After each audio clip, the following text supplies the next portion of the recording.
What's up, everybody? Welcome back to Actuali Podcast. It's Meaning Making 101. I'm Chris. Today we're without our man DJ. He's off rescuing his little sister from the airport. So I had to throw something together real fast here, and we're going to go ahead and everything that I had planned for this episode, I'm actually pushing to next week. So I came up with a little something for tonight. We're actually going to look into Solzhenitsyn ideologies and the sacred. In particular, we're going to look at Solzhenitsyn's essay, Live Not by Lies, which I think might be helpful in this time. We're going to check out a video with on James Kourtides' channel on YouTube with Mr. Jordan Hall. Let's go ahead and jump over there now so I can identify the channel for you all to check out. I'm just going to make sure that I am actually live here as well while I'm doing this. It's a solo effort tonight. Let's see what we got going on. It's like we are live. Hey, cool. Good to see. Things are working. All right, rock and roll. Let's jump on over here. This is Mr. James Kourtides here. He's got a great channel on YouTube, and his name is spelled James. Last name Kourtides. Check him out. He covers culture, covers religion, philosophy, and the intersection of all those things in our current age.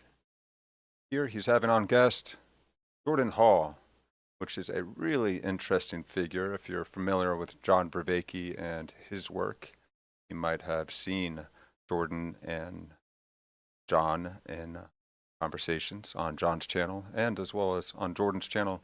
Jordan Hall is really a intriguing individual. He is somebody that kind of made himself successful through the early internet age in helping develop the Divix codec, if I understand or remember correctly.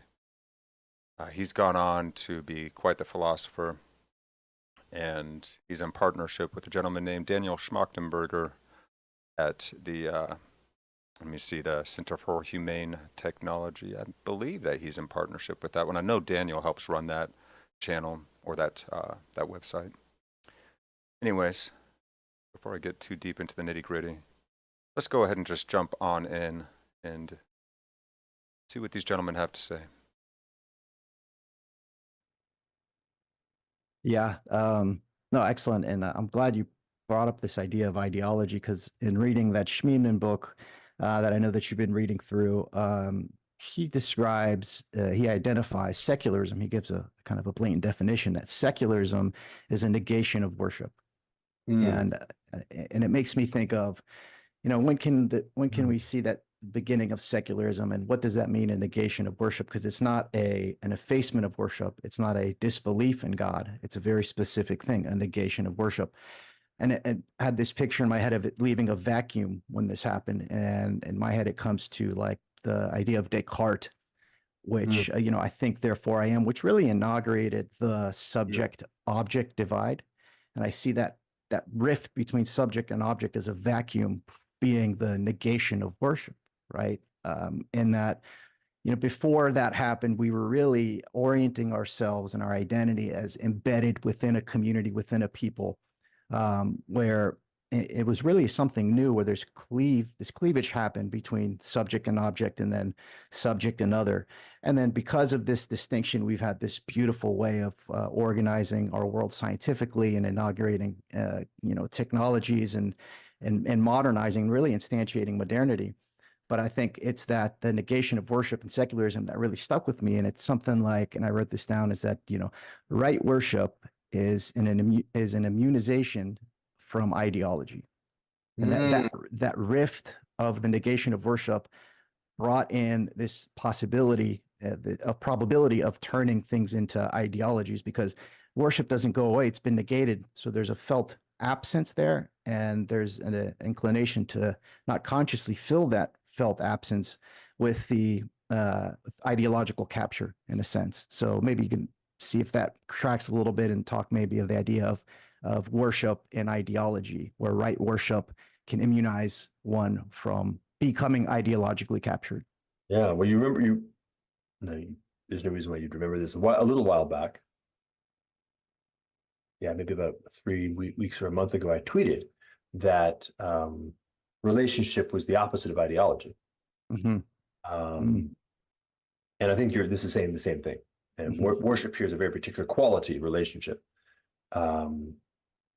Very particular, a very important, specific quality of relationship.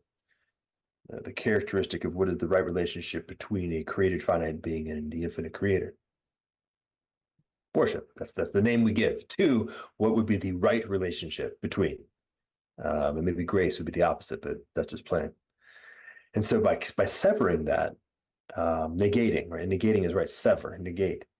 What happens there is you have a discontinuity, so separateness. And of course, that discontinuity is that cleaving. So the discontinuity comes with both a negative and a positive aspect. The positive aspect is that you get this new space to operate in, right? In some sense, a new liberty. Maybe it's all negative, but in any event, for a moment, I'll play with the positive. And the mind can step back. You can have this third person relationship with reality. You can examine reality, you can turn it around, you can look at it as separate from it, right? So the third personness move is what that negation affords. And okay, fair enough. That third personness move then gives rise to a set of capacities and a history. I should say the Enlightenment modernity are dependent on that third person move. And much of the political architecture that we've entered into is perhaps mostly an effort to patch what happens when you're sitting in that third person space. Okay, well, now we're going to have to form agreements between each other because we're no longer fundamentally part of something. We're no longer intrinsically connected. Our connection now has to be pro facto fabricated. Okay, we're going to have a constitution. We're going to have a social contract, an agreement between now pre-assumed separate individuals. The connectedness is now secondary. And ideology is that kind of thing. Ideology is a fabric of simulating a connection that allows one to be in something like an illusion or an image of communion. It creates identity. And it's funny, I kind of feel like I need to put like everything, I'm going to separate capital I and lowercase I. So it creates lowercase I identity, or identity in quotes. It creates membership. It even creates ethics, right? It creates morality. It orients choice. Like it does all those kinds of things, but it does all of it from the point of view of a simulation. It's all a simulation of the real thing, because the real thing, once you've made that cleave, once you've made that cut, is no longer available. You're no longer in continuity of contact. You're no longer a part of a whole, where the wholeness is providing a very large amount of needful stuff. And so you're now endeavoring to synthetically integrate that whole, which is so funny. Like I'm flipping around from ontology and ethics and aesthetics. And I just shifted over to epistemology. This is the problem of the analytical method. You analytically, the classic problem of the analytical method. I take a given body, I separate it into all of its parts, I identify what all the organs are, I try to put it back together again and have an operating human, and I lost something in the process. I've lost the wholeness, and I can't bring it back together again, even if I try to integrate it, which is how you get a cybernetic organism. Right? I try to use something like technology, i.e. ideology, to reconstitute a wholeness from a disassembled set of parts.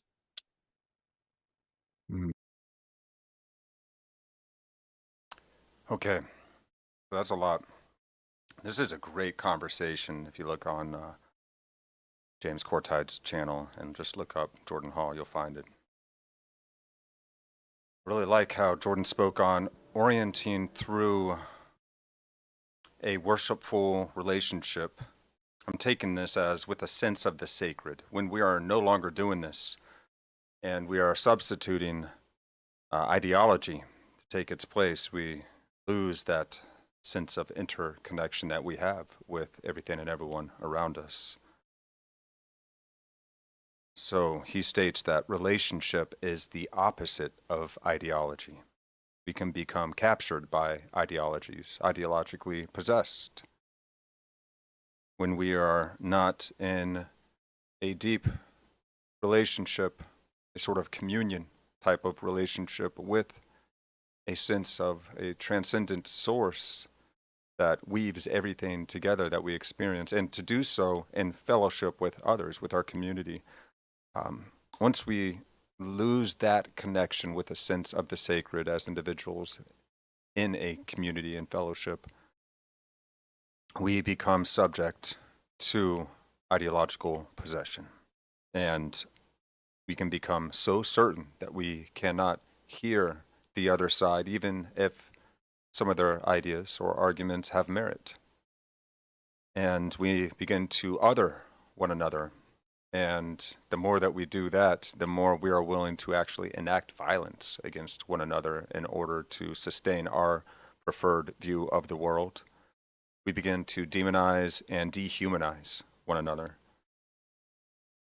So Jordan states that ideology simulates a sense of connection and gives us an illusion of communion, gives us an illusion of identity, this lowercase identity. And if you look around today, you might have noticed that we are becoming obsessed with our identities. In fact, we are becoming obsessed with these very superficial, generalized distinctions among us. You know, we are categorizing ourselves by skin color, by gender, and by political party, and basically dehumanizing everybody that disagrees with us. So, on that note, I'd like to jump over to exploring the essay by Alexander Solzhenitsyn. Just a little bit of background on this gentleman. Let's take a look over here on Wikipedia. Alexander Solzhenitsyn was a Russian author and Soviet dissident who helped to raise global awareness of political repression in the Soviet Union, especially the Gulag prison system. He was awarded the 1970 Nobel Prize in Literature for, quote, the ethical force with which he has pursued the indispensable traditions of Russian literature. His nonfiction work, The Gulag Archipelago, amounted to a head-on challenge to the Soviet state and sold tens of millions of copies. He nearly got himself killed for writing this book. Before this, he wrote a fictional account of what life was like inside the Gulag prison camps called The One Day in the Life of Ivan Desinovich. So Solzhenitsyn was born into a family that defied the Soviet anti-religious campaign in the 1920s and his family remained devout members of the Russian Orthodox Church. However, Alexander initially lost his faith in Christianity, became an atheist, and embraced Marxism, Leninism. While serving as a captain in the Red Army during World War II, Solzhenitsyn was arrested by SMERSH, which was a collective. Actually, looked this one up too. SMERSH is a umbrella name or umbrella organization for 3 independent counterintelligence agencies in the Red Army formed in late 1942. Basically, like secret police that generally suppressed dissidents, let's say it that way. So back to Alexander here. So he got himself in trouble for criticizing Joseph Stalin in a private letter. And as a result of his experience in prison and in the camps, he gradually became a philosophically minded Eastern Orthodox Christian. So this goes on and on and on, but this just gives you a little bit of background that this man he barely survived the Soviet Gulag prison camps in which millions and millions of people died during the Soviet Union. And he ended up writing this essay, which I would like to explore today. Live Not by Lies, by Alexander Solzhenitsyn. And here's a little bit of a quote in the very beginning by Edward E. Erickson Jr. and Daniel J. Mahoney. On the day Solzhenitsyn was arrested, February 12, 1974, he released the text of Live Not by Lies. Next day, he was exiled to the West, where he received a hero's welcome. This moment marks the peak of his fame. Solzhenitsyn equates lies with ideology. The illusion that human nature and society can be reshaped to predetermined specifications.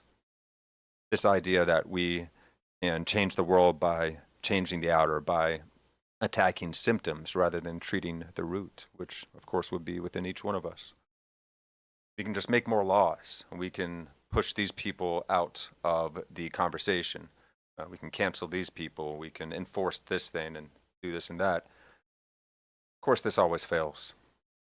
If we ourselves have not changed within, we cannot uphold the standards that we wish the world would live by. So,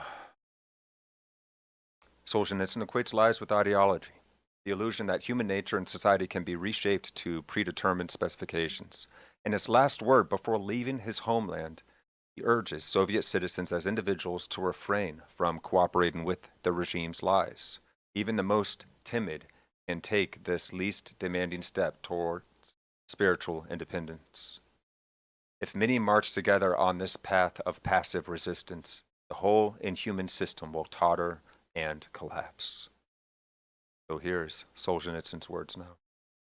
There was a time when we dared not rustle a whisper, but now we write and read samizdat, and congregating in the smoking rooms of research institutes, heartily complain to each other of all they are muddling up, of all they are dragging us into. There's that unnecessary bravado around our ventures into space, against the backdrop of ruin and poverty at home, and the buttressing of distant savage regimes, and the kindling of civil wars, and the ill-thought-out cultivation of Mao Zedong at our expense to boot. In the end, we'll be the ones sent out against him, and we'll have to go, what other option will there be? And they put whomever they want on trial, and brand the healthy as mentally ill, and it is always they, while we are helpless.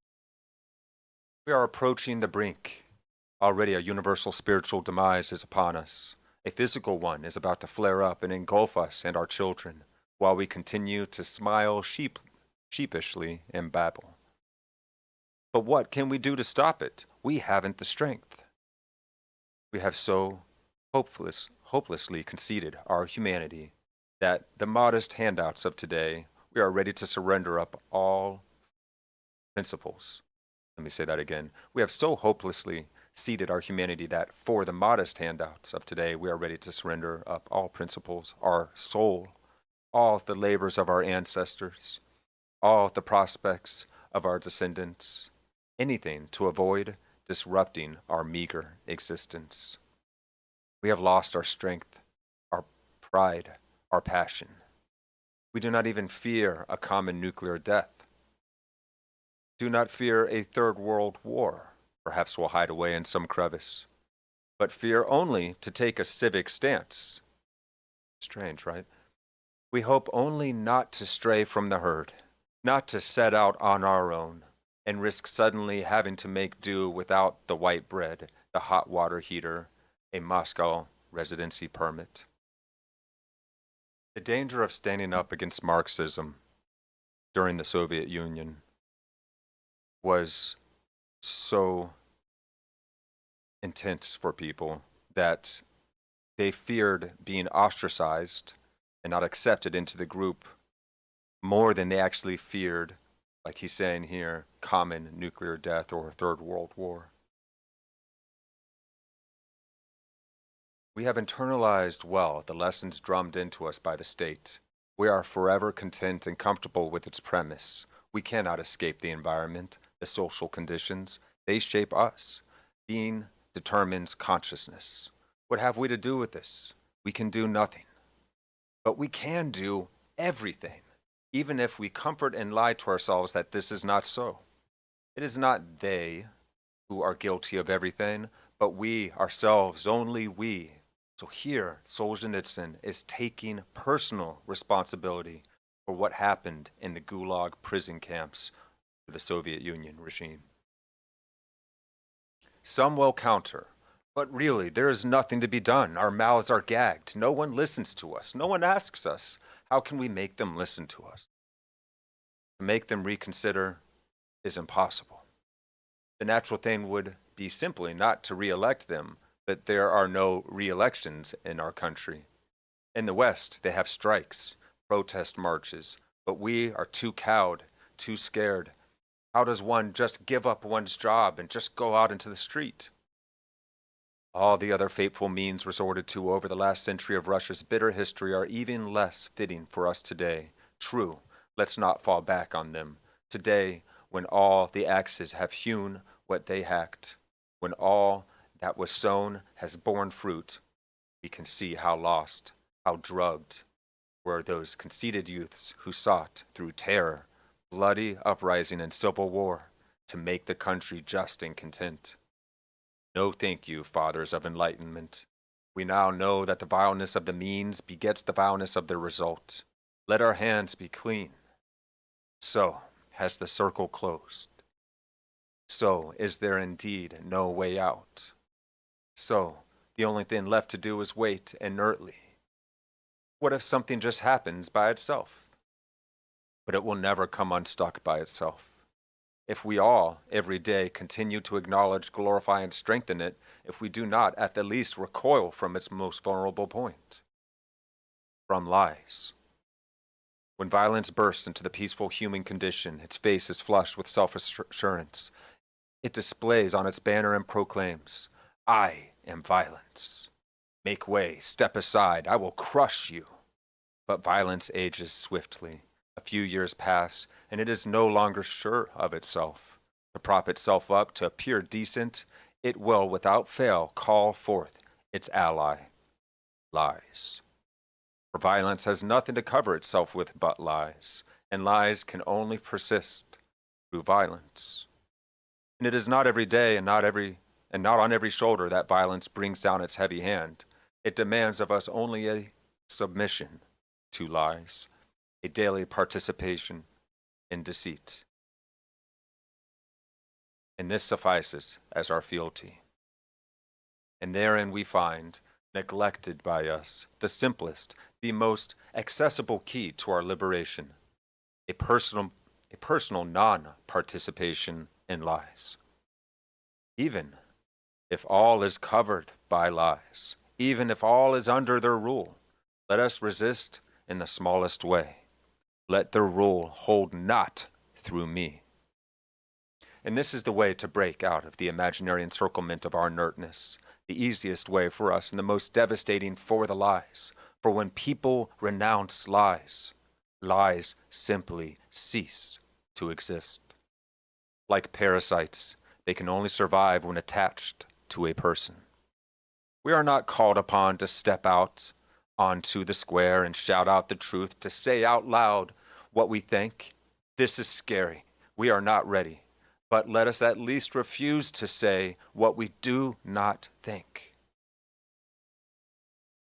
Stop partaking in the lie, he is saying.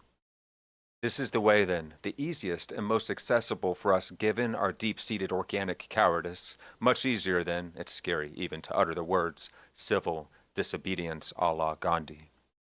Our way must be never knowingly support lies. Having understood where the lies begin, and many see this line differently, step back from that gangrenous edge. Let us not glue back the flaking scales of the ideology, not gather back its crumbling bones, nor patch together its decomposing garb, and we will be amazed how swiftly and helplessly the lies will fall away, and that which is destined to be naked will be exposed as such to the world. And thus, overcoming our timidity, let each man choose, will he remain a witting servant of the lies? Needless to say, not due to natural predisposition, but in order to provide a living for the family, to rear the children in the spirit of lies. Or has the time come for him to stand straight as an honest man, worthy of the respect of his children and contemporaries?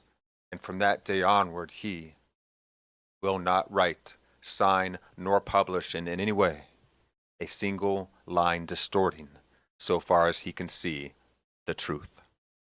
Will not utter such a line in private or in public conversation, nor read it from a crib sheet, nor speak it in the role of educator, canvasser, teacher, actor.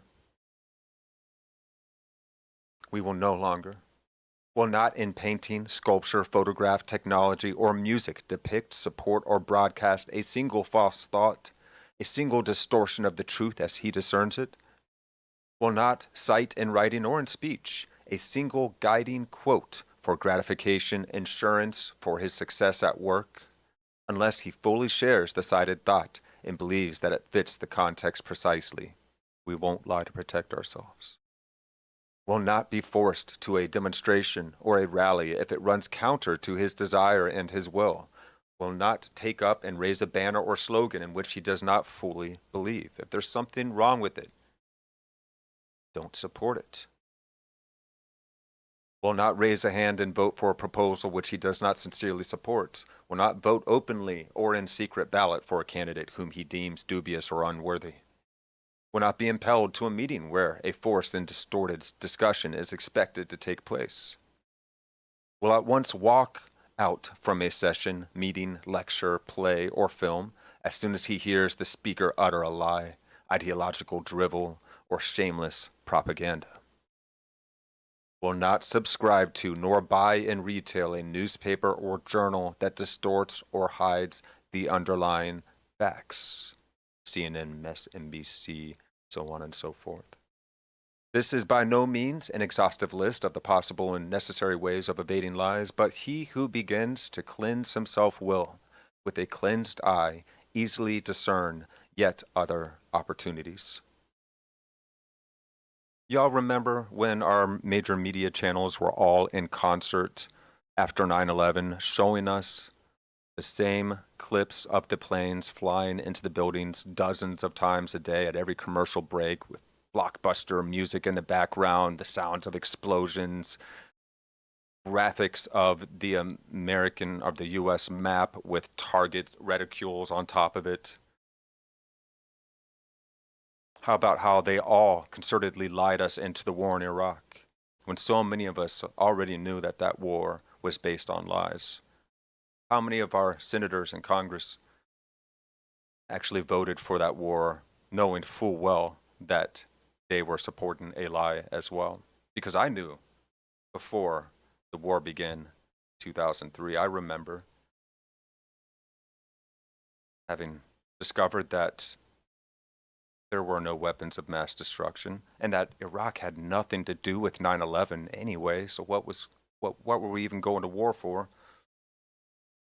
And somehow Hillary Clinton and all the Democrats except for Dennis Kucinich and Cynthia McKinney at the time, and of course all the Republicans at the time, because this was during the George Bush Jr. and Dick Cheney administration. Every single one of these people voted for the war in Iraq. How did I and little people like me and others know that this was going to be a BS war before our congressional representatives who have much, much better access to information than I do?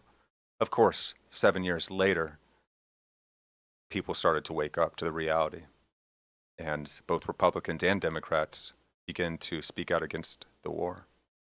But this was only after many demonstrations, many pro-peace movement into DC and other major cities, along with vets of past wars, and very bipartisan movement was formed, that the tide began to turn.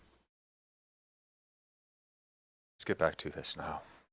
That was a little aside, but I feel that it's important to put this in context. Yes, at first it will not be fair. Someone will have to temporarily lose his job. For the young who seek to live by truth, this will at first severely complicate life, for their tests and quizzes, too, are stuffed with lies, and so choices will have to be made. But there is no loophole left for anyone who seeks to be honest. Not even for a day.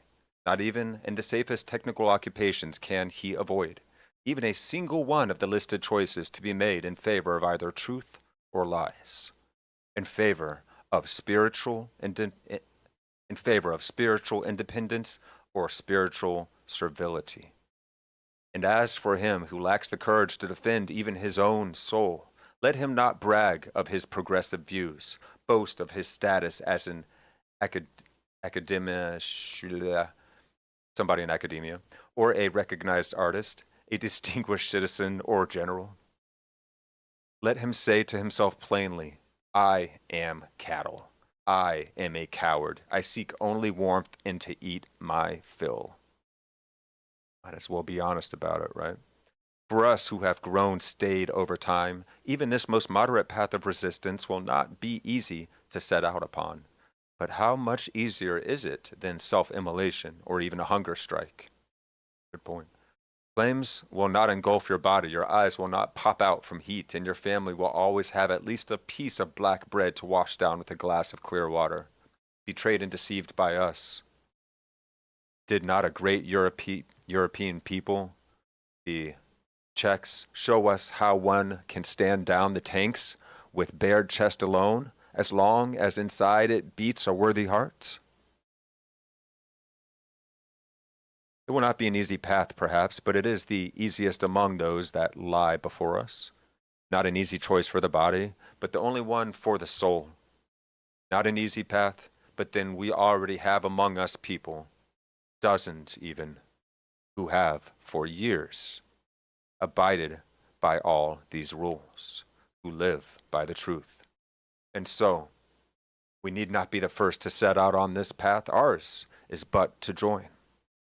The more of us set out together, the thicker our ranks, the easier and shorter will this path be for us all. If we become thousands, they will not cope. They will be unable to touch us.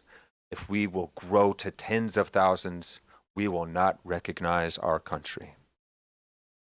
Beautiful. But if we shrink away, then let us cease complaining that someone does not let us draw breath. We do it to ourselves. Let us then cower and hunker down, while our comrades, the biologists, bring closer the day when our thoughts can be read and our genes altered. And if from this also we shrink away, then we are worthless, hopeless, and it is of us that Pushkin asks with scorn, why offer herds their liberation, their heritage each generation, the yoke with jingles and the whip? That's it.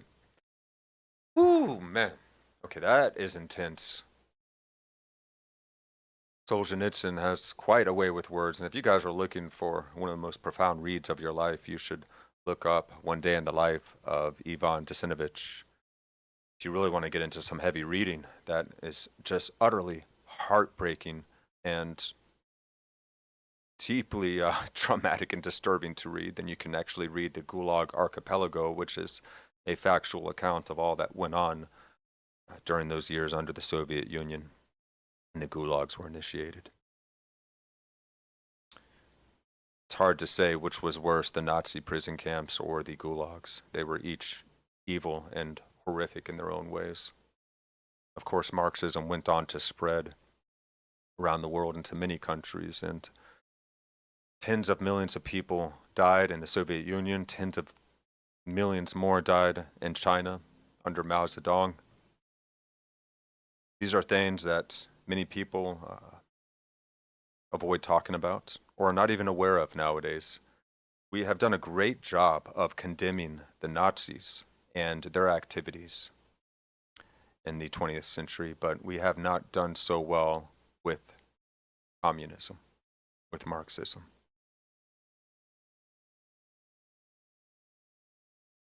So, I think that's where I'm going to leave it at today, guys. I'm going to keep this one short. But thank you all so much for tuning in and supporting our efforts here at Actuali and this special series, Meaning Making 101, where we look at cultural events, current events. We look at the philosophy of our past, and we try to learn how we may help usher in an awakening from the meaning crisis that our species now finds itself in. I can only pray that more of us summon the courage and the heartfulness to embrace this stance, this orientation of love for all, regardless of our disagreements with one another. We must stand and we must speak. As Martin Luther King once said, silence is betrayal. I've been Chris. If you guys enjoy what we're doing here on Actuali, make sure you get out there, like and subscribe. We're all over the podcast networks, from Google to Spotify to Stitcher to Apple. You can find links to all those places at anchor.fm/actuali. Of course, we're here on YouTube. Your likes and subscribes and your shares help tremendously. I'm trying to grow the YouTube side of things now and continue to widen the reach. So we're always live streaming Wednesdays, 7 p.m. EST. And that's going to be right here on YouTube, on Facebook, on Twitch. I think we're going to be jumping on to X, aka Twitter, Rumble, and other places soon as well. Keep putting more hooks out into those ponds. Next week, I'm going to be having another interview, and hopefully DJ will be back too, because this will be a perfect episode for him to partake in. We're going to be interviewing a young lady named Juliana Garces, who is an incredible visionary artist who's been on the show before. She shared great tips on lucid dreaming and her experiences with plant medicines and meditation, so on and so forth. So I really hope you guys tune in for that. Look for that next week at 7 p.e.s.t. And until then, love you guys. Talk to you soon.